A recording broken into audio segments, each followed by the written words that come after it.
Hello and welcome back to another Dune Awakening video, and I thought I'd go through some material I found on the Dune Awakening website.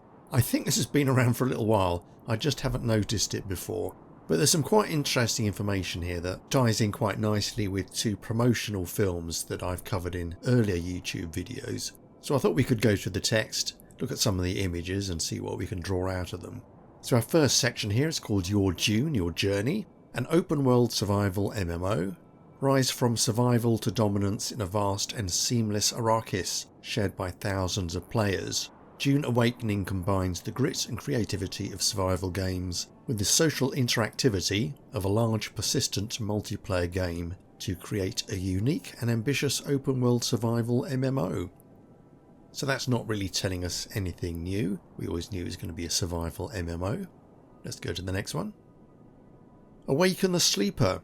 Your journey begins on Arrakis, alone on the deadliest planet in the universe. Follow your story throughout Dune, meeting characters from the movies and books, discover new allies and enemies, and exploit your relationships to uncover the mystery that lies just beneath the surface of the sands.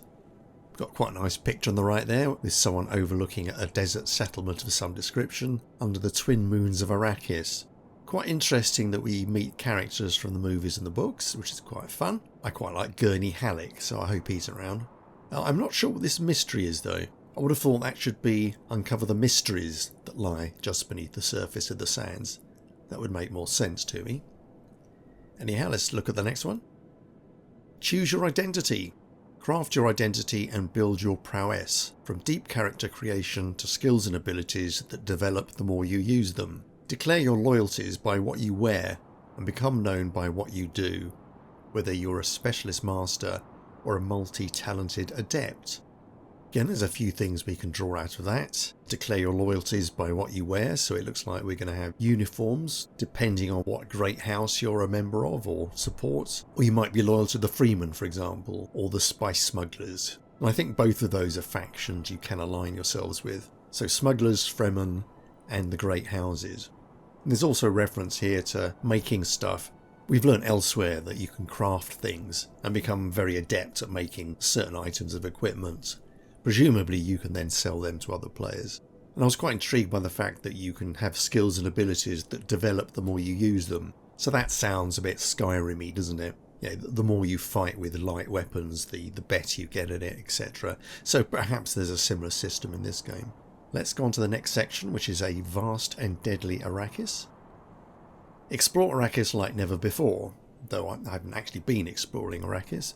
Dune Awakening brings the epic landscapes of Arrakis to vivid life. Explore deep canyons pockmarked with caves, ancient underground ecology labs, boundless rolling dunes, and beyond. Wander the bustling villages before braving the lawless and ever-changing deep deserts, where bandits seek easy prey.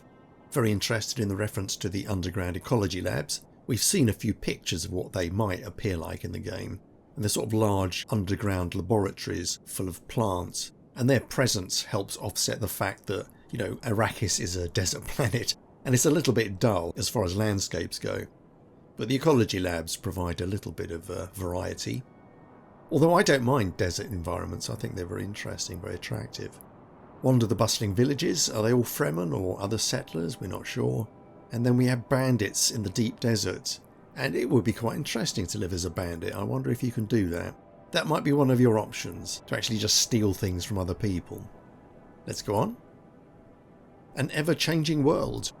Beyond the shield wall, massive Coriolis storms regularly alter the landscape and uncover new secrets. From valuable natural resources to crash ships and ancient testing stations. When the dust settles, the race is on. Scout the fresh new land and uncover the secrets of the sands.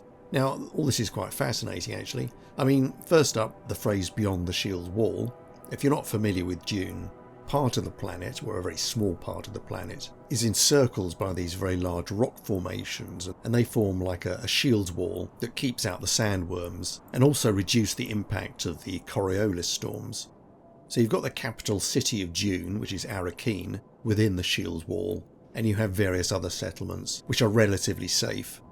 Another promotional material has said that, once these storms set in, they essentially sort of wipe the map clean, and they'll uncover abandoned facilities and crashed aircraft and other bits of machinery that you can rush out and loot. So it seems that players will be competing for two things. They'll be competing for spice, but they'll also be rushing around, exploring the desert, trying to gather up what they can before the next storm rolls in. Which I'm looking forward to. That sounds really good fun, I must say. I mean, one of the problems of open world games is once you've explored the map, there's not an awful lot left to do, is there? It can get a little bit tedious, but if the map is constantly changing, then there's always something fresh to look forward to. Let's go on. Survive the deadliest planet in the universe. On Arrakis, water is life. Learn to find it and exercise water discipline by maintaining your still suit. Choose where to craft and develop your shelter to survive sun and sandstorms. Weigh each step in the open desert against the risk of sandworms. And something I'd not really appreciated before was the value of water. I mean, obviously it is valuable, but I think water is going to be quite an important currency in the game. Previously I've just thought of spice as the currency and scrap and things like that you could possibly sell in markets. But I'm wondering if there's a possibility of, becoming a water farmer or something like that. That might be quite a lucrative employment. Also, we'll have our still suits. I imagine there's lots of opportunities to upgrade them and make them better. Although the two guys in the image are actually wearing armour as far as I can tell. And I've not seen that before in any of the artwork connected with this game. So it looks like making and wearing armour are going to be a thing. Also reference to crafting a shelter, which I'm looking forward to. I like a bit of building. And of course all this against the backdrop of potential worm attacks. If you spend too long wandering around on the dunes, you're going to get chomped. Let's go on. Right, battle for dominance. Combined arms. Engage in epic third-person combat, from deadly ambushes to massive organic battles, with fast-paced interplay between infantry, ground and flying vehicles. Use everything at your disposal, from Holtzman gadgets to an array of ranged firearms. Stretch the limits of human potential using melee techniques and other abilities taught by the great schools of the Imperium. Yeah, so we've seen some artists' impressions of what these battles could look like, and they're very impressive. Lots of people blasting away at each other. The reference to Holtzman gadgets, I think those are the force fields that are mentioned in the books and the movies. So these personal force fields will block things like bullets and things like that. But any slow weapon like a blade can be pushed through the field. So that will be quite fun. I imagine getting a personal Holtzman force field will be high on everyone's priorities. Also an interesting reference to the techniques and abilities taught by the great schools of the Imperium, which suggests there will be various teachers around the place, teaching various combat methods. So again, that sounds a bit Skyrim-y, doesn't it? Let's go down to the next one. Control the spice. Search the deserts for massive spice blows to harvest the most valuable resource in the universe. Gather players for a foray into the deep desert, or scavenge what you can on the sidelines. Sell spice on the exchange, or consume it to expand your potential at the cost of addiction. Yeah, this sounds great fun. Players can band together to go out on these spice harvesting expeditions, but if you're a solo player, it looks like you can scavenge around and just pick up what other people leave behind. Which is probably how I'll be playing, to be honest with you. Now, this is the first mention of the exchange, which I'm guessing is a spice exchange. And something else we've learned is that you can use spice as a currency or to boost your character in various ways. And that's referenced here. So you can eat the spice you find to boost your character, boost your potential, or you can flog it on to get other useful stuff. But there's always the risk of spice addiction, which will be an interesting quirk, because once you obviously get addicted to spice, your health will rely on you maintaining your supply. So that could lead to some interesting situations, couldn't it? Let's go to the next one. Control Arrakis. Create a guild and grow it into a house miner by allying yourself with one of the great houses.